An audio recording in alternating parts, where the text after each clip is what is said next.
Halo semua, Kelompok 5 di sini.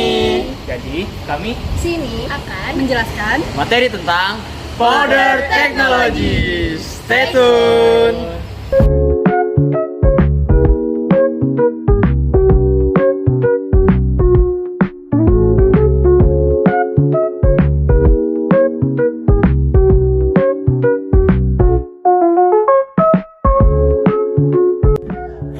Halo teman-teman, sebelumnya kenalkan aku Nurul Aziza dari jurusan Teknik Kimia Angkatan 2023 Universitas Sriwijaya.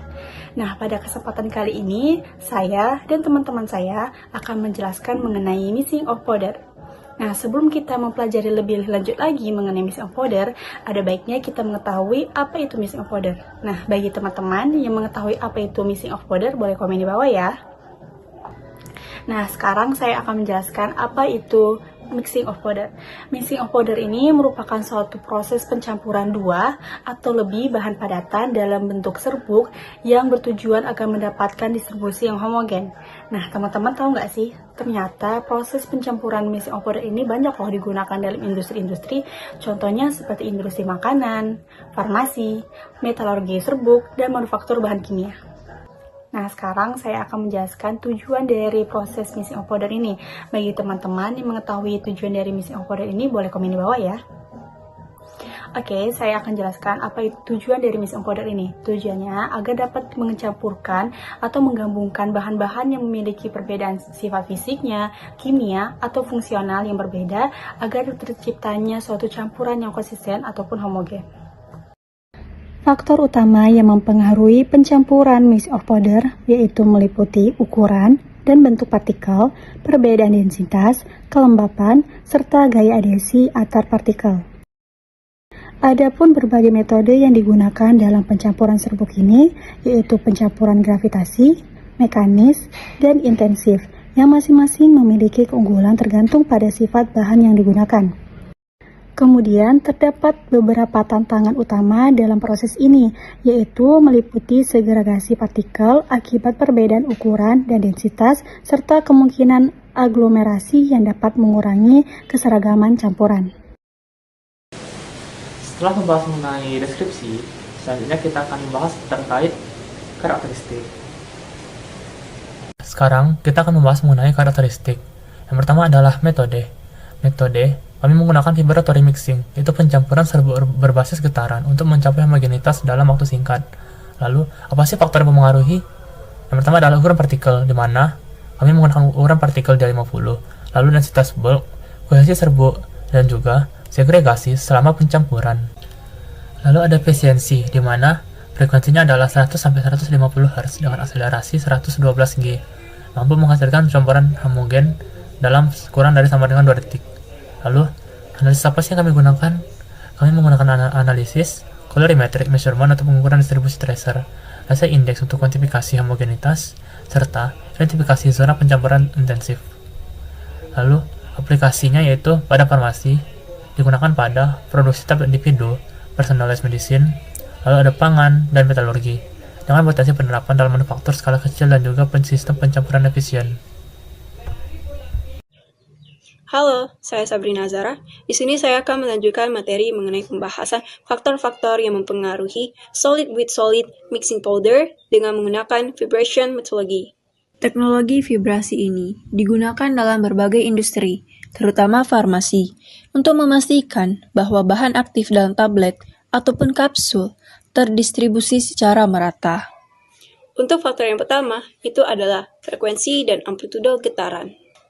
Pencampuran serbuk menggunakan vibrasi sangat dipengaruhi oleh dua faktor utama, yaitu frekuensi dan amplitudo getaran, di mana frekuensi mengacu pada seberapa cepat getaran terjadi dalam 1 detik, diukur dalam Hertz.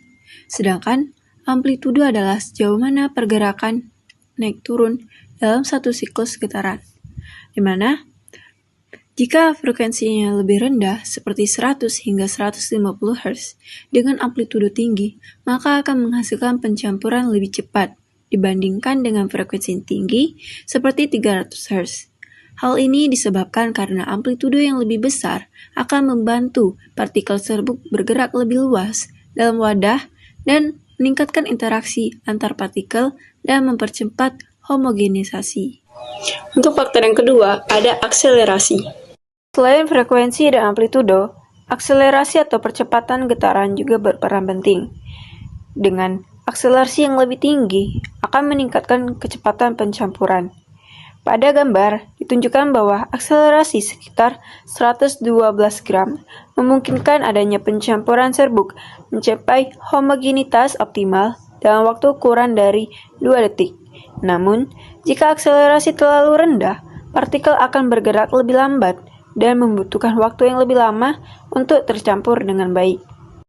Yang ketiga ada karakteristik serbuk, di mana serbuk yang digunakan dalam proses pencampuran memiliki karakteristik yang unik untuk mempengaruhi efisiensi dari pencampuran, termasuk dari ukuran partikel. Dengan serbuk dengan ukuran yang lebih kecil akan lebih mudah bercampur karena lebih ringan dan lebih responsif terhadap getaran.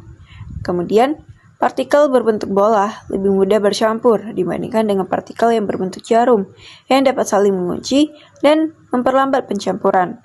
Yang ketiga, adanya perbedaan berat jenis antar serbuk yang dapat menyebabkan segregasi di mana partikel berat turun ke bawah sementara partikel yang ringan akan naik ke atas. Yang keempat, zona pencampuran intensif. Ketika serbuk digetarkan, tidak semua area dalam wadah memiliki tingkat pencampuran yang sama. Beberapa bagian membentuk zona pencampuran intensif, di mana partikel bergerak lebih cepat dan lebih bebas. Dengan semakin besar zona pencampuran intensif, semakin cepat juga proses homogenasi yang terjadi. Pada frekuensi rendah, zona ini lebih luas, sehingga mempercepat pencampuran. Pada frekuensi tinggi, zona ini akan lebih kecil, yang menyebabkan pencampuran terjadi lebih lambat. Yang kelima, efek elektrodinamik dan mekanik suspensi. Mesin pencampur vibrasi menggunakan elektromagnet untuk menghasilkan getaran. Namun, beberapa faktor dapat mengurangi efisiensi dari pencampuran tersebut, seperti panas akibat arus listrik dalam kumparan elektromagnetik yang dapat menyebabkan perubahan amplitudo dari waktu ke waktu. Yang kedua, suspensi mekanik yang digunakan dalam mesin, di mana dapat mengubah pola getaran dan berdampak pada distribusi serbuk dalam wadah pencampuran. Faktor terakhir yang mempengaruhi pencampuran adalah kehadiran partikel halus atau biasa dikenal sebagai finance, di mana partikel ini cenderung menempel pada dinding wadah akibat dari efek elektrostatik. Mereka juga dapat membentuk kabut serbuk yang mengganggu analisis pencampuran berbasis gambar.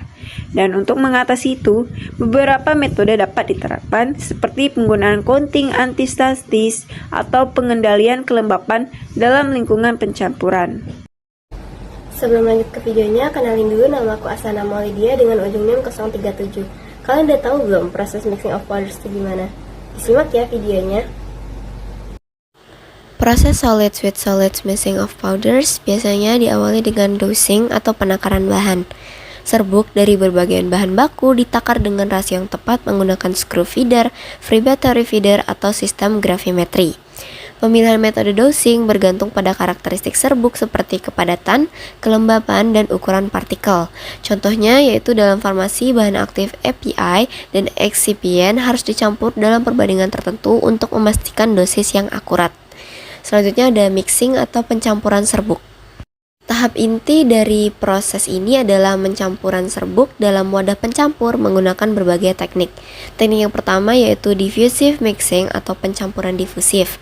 Serbuk bercampur akibat pergerakan acak partikel saat wadah dicampur atau diguncangkan. Cocok untuk bahan dengan perbedaan ukuran partikel yang kecil. Contoh alatnya seperti tumbling mixer atau V-blender, double cone mixer. Yang kedua yaitu convective mixing atau pencampuran konvektif. Campuran serbuk diaduk oleh impeller atau pedal, menciptakan aliran bulk yang mempercepat pencampuran. Cocok untuk serbuk dengan perbedaan densitas tinggi. Contoh alatnya seperti ribbon blender atau high shear mixer. Lalu yang ketiga ada shear mixing atau pencampuran gesekan. Terjadi gesekan antara partikel meningkatkan pencampuran terutama untuk bahan yang cenderung menggumpal atau cohesive powders. Cocok untuk pembuatan tablet farmasi atau makanan bubuk. Contoh alatnya seperti high shear mixer atau granulator. Selanjutnya yaitu conveying atau pemindahan serbuk. Setelah pencampuran selesai, campuran serbuk dipindahkan ke tahap selanjutnya menggunakan screw conveyor, pneumatic conveyor, atau free battery conveyor. Tujuan utama conveying adalah menghindari segregasi setelah pencampuran selesai. Lalu yang terakhir ada post-mixing processing atau pemrosesan lanjutan. Setelah pencampuran, serbuk dapat diproses lebih lanjut sesuai dengan aplikasi industrinya. Tablet pressing atau penekanan tablet, serbuk yang telah homogen dikompresi menjadi tablet dalam industri farmasi. Lalu ada granulation atau granulasi, yaitu dengan campuran serbuk yang dikompasi menjadi butiran lebih besar untuk menghindari segregasi. Lalu ada pelletizing atau pembentukan pellet, digunakan dalam industri makanan atau material engineering.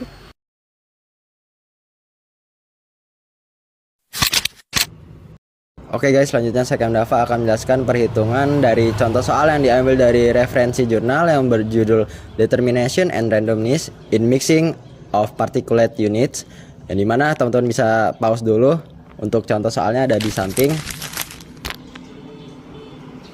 Dan langsung aja kita masuk ke pembahasan soalnya. Check it out. Nah, ini untuk soalnya. Maka dari soal bisa kita ketahui bahwa untuk mencampur adonan roti dengan ragi diambil sampel 5 menit dan 10 menit dengan persentase ragi dalam 100 gram sampel sebagai berikut. Data 5 menit dan data setelah 10 menit. Lalu kita ubah dalam bentuk fraksi komposisi yang dimana kita bagi dengan 100.